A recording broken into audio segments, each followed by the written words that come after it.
اسلام میں نہ صرف انسانوں کے ساتھ حسن سلوک کی ترغیب دی گئی ہے بلکہ جانوروں کے ساتھ بھی رحمت اور محبت کی تعلیم دی گئی ہے۔ ایسی حدیث مبارکہ میں آپ کو بتاتا ہوں جس میں درس دیا گیا ہے کہ چھوٹے کام بھی اللہ کی رضا کا سبب بن سکتے ہیں۔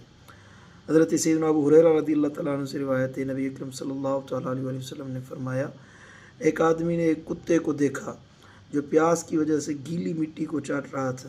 اس شخص نے اپنا موزہ لیا اور اس میں پانی بھر کر اس کتے کو پلایا، یہاں تک کہ وہ کتا سیراب ہو گیا، اور اللہ تعالیٰ نے اس شخص کے اس عمل کو اتنا پسند فرمایا کہ اسے جنت میں داخل کر دیا ہے۔ صحیح مسلم شریف کی حدیث ہے۔